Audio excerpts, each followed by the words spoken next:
Then they scanned the horizon. "What's the risk?" The habit phrase was reassuring to the navigator. He said, "I don't see how we can get lost. We live here. The only risk is if the weather clamps down." Towns let a minute go by before he said, "We're bigger." Moran was satisfied, not with his dead radio or the Met report that was often wrong as hell, but with Towns. He had flown the oil runs with him for 3 years, but they should at least go through the motions of reaching a considered decision. "What alternate did you nominate?" "El Auzad." "Christ!"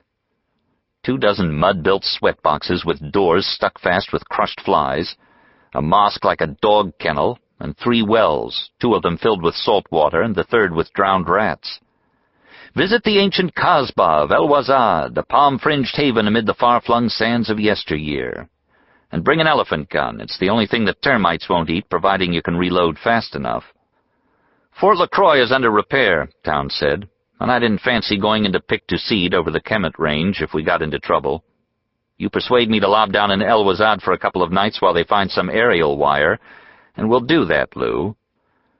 He was keeping on track by visual reference to the north-south pipeline and the long brown spine of the Kemet Massif on the other side. Moran said, "I'm happy as I am." "How are they at the back?" "Okay. Did you see Trucker get on the plane?" "Nope. He's being shipped home to a mental clinic. He looks far gone. You know how they start to look." Towns nodded, watching the Kemet Massif turning slowly on the horizon and waiting for Tazurbo Oasis to come up on the starboard wing. If the weather kept clear for 2 more hours, they would be north of the Central Desert and within running distance of the Jallo Oasis group. He began humming inside his headset until Moran told him to shut up or take it off. An hour afterwards, they hit a wind shear and dropped 100 feet without touching the sides. Moran leaned against the perspex, trying to sight the Radu Sifi camel track, the only landmark they would be able to pick up in this area where the Central Desert opened up from east to west. Either he was anticipating or the sandstorm of a week ago had covered the track completely. The wind sheared again, and Towns brought the nose up, looking across Moran to the west where the horizon was boiling up dust. His ears automatically monitored the note of the engines and found it perfect. But he wished they had a radio. Moran checked the directional gyro against the compass and reset, and peeled off a strip of chewing gum, which Towns had not often seen him do. It made a disgusting squelching noise in the headset. No one had been in to see them from the back. There was nearly always one of the drilling engineers on the flight deck, in here to kill off the boredom by telling them how to fly the thing. In a passenger freighter like this, there was no cabin staff to keep them out. He asked Moran, "They still got that monkey back there?" Moran gave a studied sniff. "You didn't think it was me, did you?" There was still no sign of the camel track. The storm would have covered it.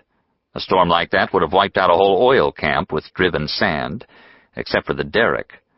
The west horizon was still curdling up, brown, yellow, and hard blue sky.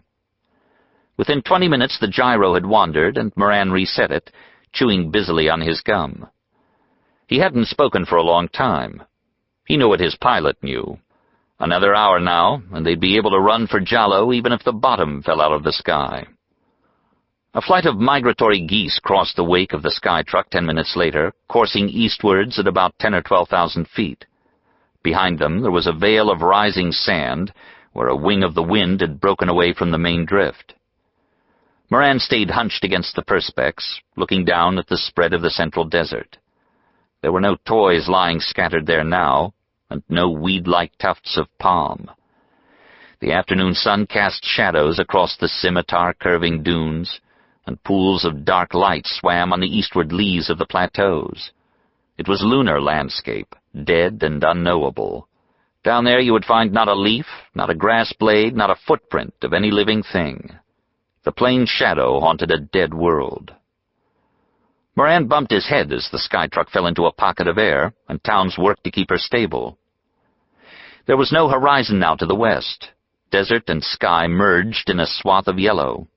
Sand began touching the perspex, and Moran sat upright on his seat, checking the gyro and allowing for compass deviation caused by the iron-bearing rocks northwest of the Kufra group. Within 10 minutes, the sun went out, and they were headed into a darkening yellow void. Towns went down to 3,000 feet, as low as he dared, because of the table mountains of sand that reared sometimes 2,000 feet above sea level in this area. But there was no freak break in the wind. The sand was boiling up from the land with the consistency of steam from a boiling vat. In 15 minutes he had climbed to 25,000 and was flying through yellow murk. The desert was no longer below them. It was in the sky. "Check heading, Lou." "You're plumb on." The sand hissed against the windscreen like dry rain. "There's a 10-degree drift," Towns said. I allowed for that. They were headed north, and the wind was out of the west, up from Fazan, maybe routed even as far as the Hagar Ranges. They were in a dead crosswind of 30 rising 40 miles an hour or more. The chewing gum tasted foul in the mouth. The one risk had come off.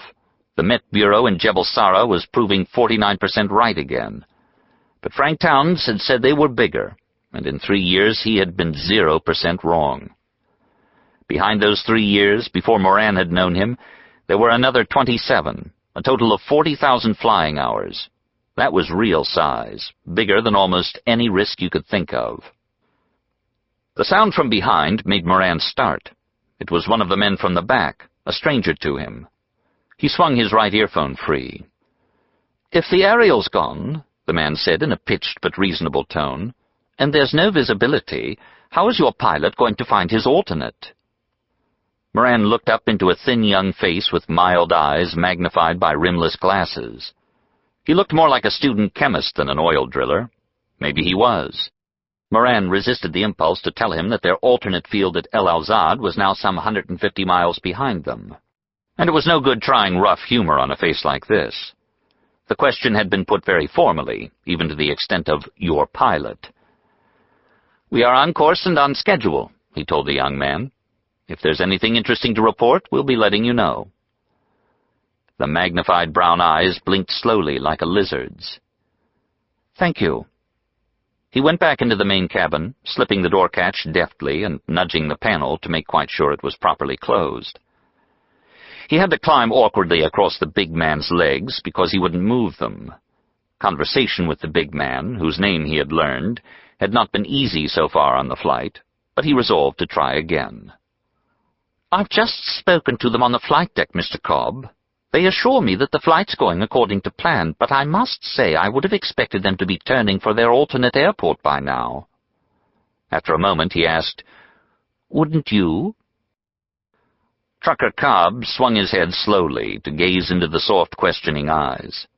There was the awareness that people were trying to get into Cobb's world, and he had to make the effort of meeting them. "You from Jebel, son?" "My brother's there. I've just paid him a visit. He's an analytical geophysicist. Do you know him? Our name is Stringer." He edged his eyes away from the rather intimidating stare. "I've seen enough of that stuff. I've seen enough." Cobb was staring now at the window. It was an opaque panel of yellow. He knew that it was sand. He could recognize the color of sand anywhere. It was the color of sickness.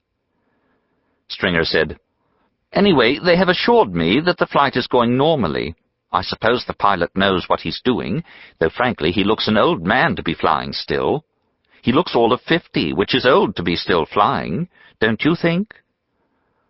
He looked hesitantly into the lost blue eyes that had yellow squares set in them, the reflection of the windows. Cobb didn't seem to have heard him. To go and talk to anyone else would mean climbing over the big inert legs again. So he sat still and watched the particles of sand flying at the window and jumping away. There was something fascinating in sitting here and realizing that if the thin pane of plastic were not there, one would have to clench the eyes and duck the head to avoid being blinded. Behind Cobb, Captain Harris lit another cigarette and felt the plane lurch as the pilot corrected the drift. He would have liked to take a draught from his water bottle, because the stew he had eaten before takeoff had been heavily salted. But he was in uniform, and one should try to exert a little self-discipline.